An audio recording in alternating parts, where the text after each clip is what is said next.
Bonjour à tous et bienvenue dans cette nouvelle vidéo. Vous pouvez remarquer que je ne suis pas maquillée, mais est-ce que c'est grave? Ben non, ce n'est pas grave.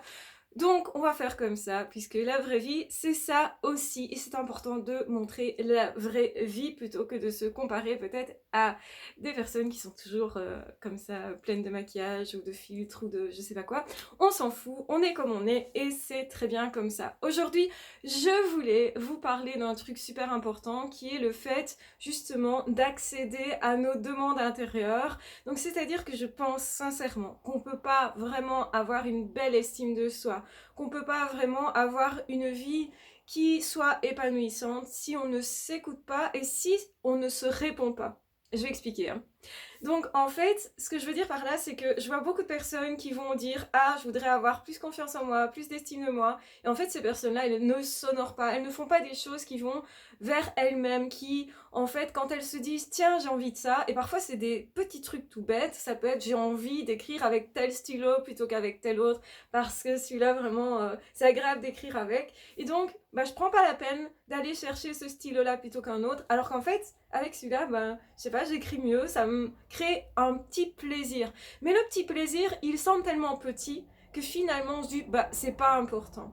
Mais je pense que justement, plus on va remplir sa vie de petits plaisirs et quand on se dit ah j'ai envie de ça, j'ai envie d'un petit truc, j'ai envie de ceci, j'ai envie de cela, bien sûr qu'on va pas donner libre cours à tout ce qu'on se dit, sinon on aurait envie de tout et n'importe quoi et je pense qu'alors on partirait à la dérive, peut-être à boire de l'alcool, à je sais pas, manger n'importe quoi, vous savez les petites envies comme ça peut être ça aussi, mais moi je me dis que quand ce sont des petites envies et qu'elles n'ont pas vraiment de conséquences néfastes pour nous, sur notre santé, mais plutôt qu'elles pourraient nous apporter quelque chose au niveau de notre bien-être, même si c'est tout petit, ben c'est important en fait de se répondre à soi et de s'écouter soi et de se dire bah oui t'as envie d'écrire avec ce petit stylo là, eh bien écris avec celui-là parce que ça te fait plaisir un petit peu plus que d'écrire avec un autre. C'est un truc vraiment futile, vraiment je vais dire bah, qui semble ne pas avoir d'importance. C'est ça que je veux dire par futile. Mais en réalité, quand on s'écoute soi et qu'on se répond ok tu peux,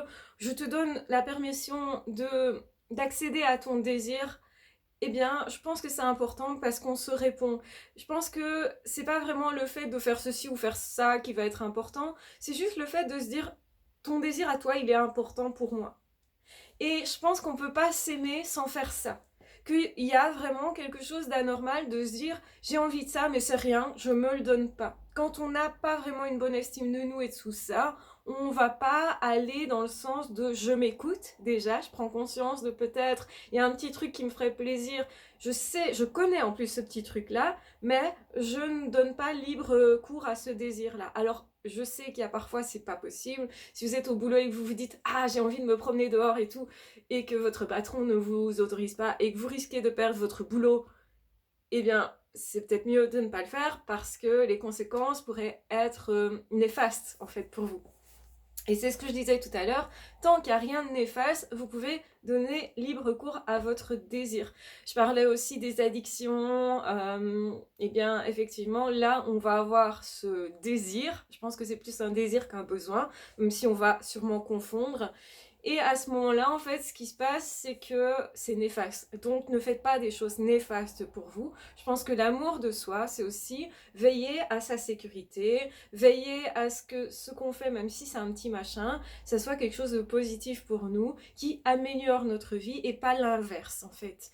Et justement, parfois, on a envie de petites choses qu'on pourrait s'autoriser. Et il y a plein de personnes qui ne s'autorisent pas. Pourquoi? Ben, peut-être parce que ça demande un petit effort. Donc, ben, aller rechercher ce stylo-là, ben, peut-être qu'il faut faire une petite fouille ou monter d'un étage pour aller le chercher. Enfin, ça demande un petit effort, ça ne semble pas prioritaire. Mais si, au contraire de ça, vous vous dites, oh, quand j'ai possibilité de m'offrir ce petit plaisir, ce petite chose qui me fait du bien, qui me permet d'être en admiration, de regarder par exemple un paysage, j'ai envie d'aller me promener, eh bien je vais me mettre sur un banc devant un beau paysage, ça va me faire ce petit kiff là, ce petit plaisir là. Est-ce que c'est essentiel? Pas tellement, mais est-ce que ça améliore ma vie? Mais peut-être que oui. Et souvent, ce sont des toutes petites choses qui vont justement déjà nous aider. Surtout quand on ne va pas bien et surtout, en fait, quand on veut passer un bon moment. Parfois, le bonheur, c'est pas tellement faire de grandes choses. C'est parfois justement s'octroyer de petites choses. Mais dans le fait de s'octroyer, il y a surtout le fait, je m'honore moi, je m'écoute moi, je suis quelqu'un d'important pour moi puisque du coup, j'ai écouté mon désir et j'y ai répondu.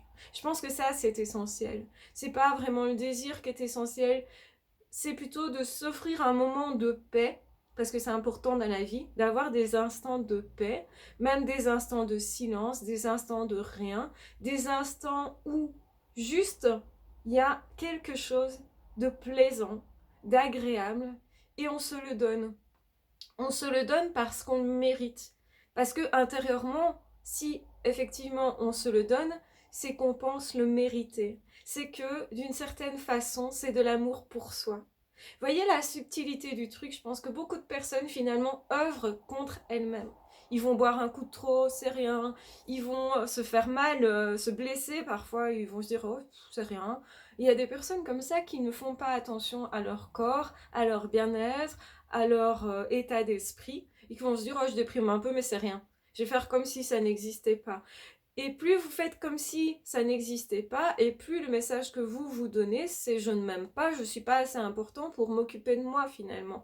Et on le fait souvent pour faire passer d'autres personnes avant nous, ou parce qu'on estime que c'est pas le bon moment, ou parce que justement, inconsciemment, on ne s'estime pas, on ne s'aime pas, on ne s'envoie pas des messages positifs, on se dit oh t'as mal mais c'est rien, tu vas continuer avec ta douleur, ne va pas te soigner, alors que parfois justement c'est quand on commence une petite douleur, un petit mal-être, quelque chose à ce niveau-là, que c'est le plus facile à traiter.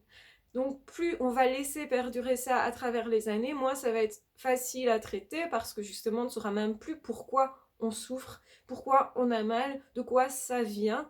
Et ça peut être justement devenu inconscient puisque le psychisme, lui, il va occulter ce qui nous est douloureux puisque quelque part c'est ce qu'on lui a demandé. C'est vraiment un exécutant, notre psychisme finalement. Et c'est ce qu'il faut retenir, c'est que vous avez toujours le choix entre prendre conscience de ce qui ne va pas, même si c'est un petit machin, une virgule dans votre monde actuellement, il vaut mieux le traiter maintenant et finalement vous en débarrasser et vous dire, bah si je sais résoudre un petit problème, j'ai un petit peu mal au genou, ça tire un peu, bon je vais quand même mettre une petite pommade, et même si ça me prend 5 minutes, eh bien, c'est déjà important de me dire à moi-même, tu es suffisamment importante à mes yeux pour que je te soigne là maintenant et que je te prenne du temps pour justement te montrer que je veux essayer de faire partir cette douleur, même si elle est toute petite et qu'elle n'est pas finalement entre guillemets conséquente et donc du coup elle ne t'empêche rien actuellement, mais peut-être que dans le futur vous allez aggraver une inflammation, vous allez aggraver un problème, ça peut être physique, ça peut être psychique, hein, c'est vraiment à tout niveau, ça peut être aussi dans votre environnement, de plus en plus les choses vont mal avec quelqu'un relationnellement et vous laissez ça dériver. Or quand on prend le petit machin au tout début, souvent c'est facile à résoudre et souvent faire ça c'est s'honorer soi parce qu'on veut avoir une vie qui soit la meilleure pour nous. Et faire ça, c'est aussi avoir un état d'esprit particulier qui est, ok, je regarde dans l'environnement et nous, les multipotentiels ou potentiels, on voit facilement les petits détails. Donc autant en profiter justement, puisqu'on est câblé comme ça, on voit les petits détails qui ne fonctionnent pas. Eh bien, évidemment, notre but, c'est pas de passer notre vie à régler tous les problèmes de l'environnement. Mais quand on se dit, ça risque de dériver, ça c'est peut-être important quand même que je le traite maintenant. Ou peut-être, j'ai du temps, je sais pas quoi faire, eh bien, justement, je vais m'occuper de ce truc-là, parce que je pense que ça va me décharger de quelque chose. En tout cas, peut-être que ça me tracasse aussi, et que ce tracas-là, je pourrais l'enlever. Et donc, si je peux ajouter quelque chose qui me fait plaisir dans ma vie, ou enlever un truc qui est désagréable, eh bien, je pense que c'est important de s'octroyer ce moment-là, cet effort-là, pour justement vivre mieux, pour être mieux, pour se sentir mieux. Ça peut être n'importe quoi.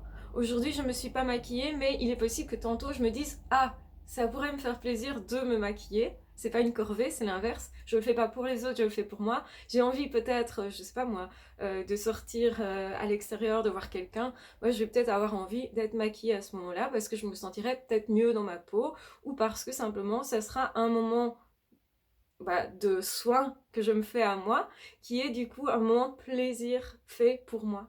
Et donc du coup, je vais pas m'en priver parce que ça me fait plaisir. Donc ce qui me fait plaisir, même si ce sont des petites choses que ça paraît futile, bien sûr que ces petits plaisirs ne remplaceront pas notre état de bien-être et de bonheur, hein. Mais si on sait pourquoi on le fait, justement, et qu'on ne fait pas n'importe quoi, n'importe comment, c'est pas juste j'ai un désir, paf, je m'exécute. Là, ce serait sans réflexion et ce serait faire n'importe quoi dans tous les sens et peut-être justement, possiblement se faire du tort à un moment donné. Manger gras tous les jours, oui, ça fait plaisir parce que parfois, justement, ce qui est, on va dire, gras, manger des frites, manger, je sais pas moi, quelque chose avec plein de sauce, ça peut nous faire plaisir sur le moment même, mais à long terme, très probablement, ça sera l'inverse. Donc il faut aussi penser à l'après. Tiens, est-ce que je vais digérer correctement? Est-ce que je vais pas me sentir toute ballonnée, toute lourde là, ou est-ce que je vais pas avoir ma peau qui devient toute grasse parce que je mange trop gras? Enfin voilà, est-ce que ça va me faire du bien à long terme aussi? Je pense qu'il y a vraiment un problème quand une personne ne réfléchit qu'à court terme, un petit peu comme si on avait un instinct animal uniquement, bien on penserait qu'à court terme. Et je pense que quand on est HP au potentiel, on aura tendance à penser sur le long terme, peut-être plus que la plupart des gens. Je pense sincèrement que nous avons cette anticipation qui est plus grande, justement, parce qu'on perçoit plus les petits détails de l'environnement qui pourraient dériver. Je pense qu'on est câblés, nous, êtres humains, principalement, pour voir tout ce qui pourrait dysfonctionner, hein, pour s'alerter dès qu'il y a quelque chose dans l'environnement qui pourrait justement nous porter préjudice. Particulièrement les HP, on est plus éclairé à ce niveau-là, on voit plus les choses à ce niveau-là. Et donc du coup, on anticipe plus. Et donc du coup, utilisons la manière que l'on a de fonctionner pour que ça soit à notre avantage et même à l'avantage d'un groupe. Ça peut être pour nos enfants, on va anticiper, si tu manges comme ça tous les jours, ça va pas aller, donc je vais te préparer des plats pour quand je serai pas là, parce que comme ça, je suis sûre, tu vas manger quelque chose de sain, en tout cas, tu auras cette possibilité. Donc du coup, on va vraiment faire en sorte d'organiser beaucoup plus peut-être, mais de le faire aussi avec beaucoup de joie. Donc c'est pas parce que par exemple on ne veut pas manger gras qu'on va pas manger quelque chose qui nous plaît. C'est très différent. Je pense qu'il faut toujours garder du plaisir dans la vie, le plaisir d'aller dans la nature, le plaisir de partager quelque chose avec un ami, le plaisir de boire une boisson qui nous fait vraiment du bien parce que ça nous rappelle un truc de notre enfance et que ça nous apaise, le plaisir de partir en voyage pour découvrir un nouveau paysage, le plaisir de contempler. Ce sont des petites choses, mais qui, franchement, mises bout à bout, peuvent vraiment nous aider grandement dans la vie et c'est important d'y songer parce que généralement dans les publicités, dans le monde dans lequel on se trouve, on nous vend du rêve mais du mauvais rêve. On nous dit quand tu auras une super belle voiture, une super belle maison et tout ça, tu seras forcément heureux. Alors que en pratique c'est pas vrai du tout. La plupart des gens quand ils veulent avoir une grosse voiture, une belle maison, etc., c'est plus de l'ego que vraiment du plaisir qu'ils prennent. Ou alors le plaisir, ils l'ont vraiment à très court terme. On se lasse très vite de ce qu'on a et on a toujours besoin de plus alors quand on fait ça.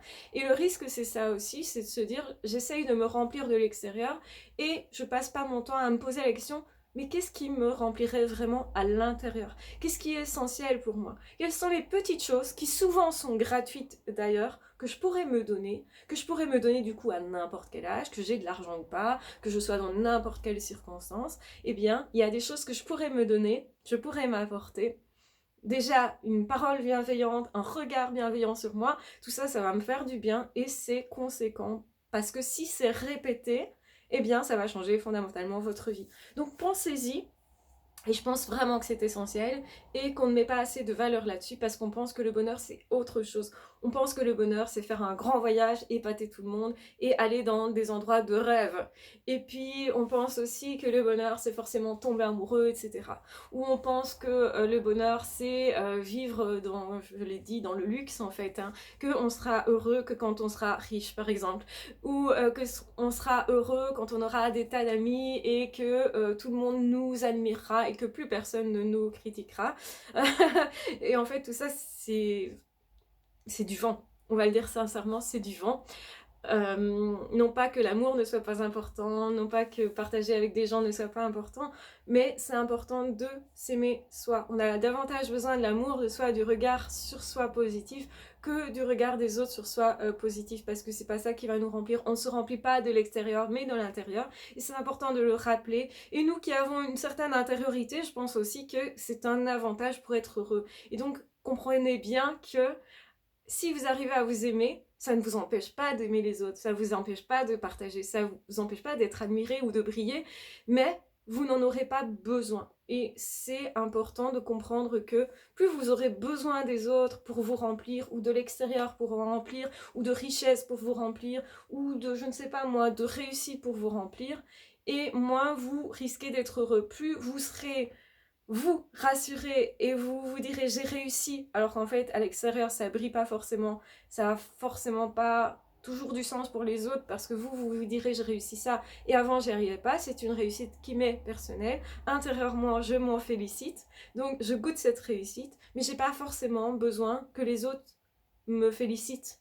En fait c'est moi qui face à moi c'est me valoriser, c'est m'aimer, et là ça me met en paix, ça me valorise justement vraiment, ça me met dans l'amour vraiment aussi, et ça me permet finalement d'accepter l'amour des autres, de croire en l'amour des autres quand ils me disent tu es magnifique, etc. Si moi je me trouve déjà magnifique, s'il y a quelque chose que j'aime en moi particulièrement, je vais avoir tendance à croire les autres, sinon je vais les repousser en fait, et je vais me dire non, ils me racontent n'importe quoi, ce sont des menteurs, etc. Je vais même peut-être être un peu paranoïaque, etc. Ça crée vraiment des réels problèmes que de ne pas savoir s'aimer un minimum soi-même. Et je l'ai dit sans le dire, la façon dont on s'aime, elle varie. On a effectivement des jours où on s'aime plus que d'autres, on arrive plus à s'aimer que d'autres, hein.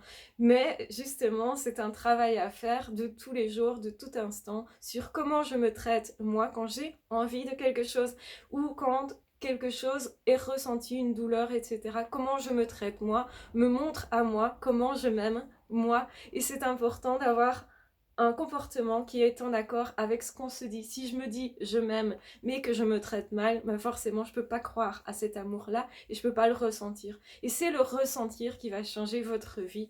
Donc cette vidéo elle est élémentaire si vous cherchez à avoir plus confiance en vous et si vous voulez en savoir plus, je vous encourage à suivre ma formation sur la confiance en soi qui se trouve en barre d'infos. Vous avez effectivement le lien vers la boutique, vous trouverez vraiment une formation complète sur la confiance en soi et ça peut vraiment transformer votre vie. Moi ça a transformé ma vie, je le dis sincèrement, je suis beaucoup plus heureuse depuis que j'applique tout ça. Mais il faut appliquer et il faut y revenir régulièrement parce que c'est vraiment une façon de façonner son esprit, de se parler, etc. Et vous allez apprendre tout ça si ça vous intéresse, si vous sentez que c'est le bon moment pour vous, que ça résonne pour vous, ben n'hésitez pas, tout simplement.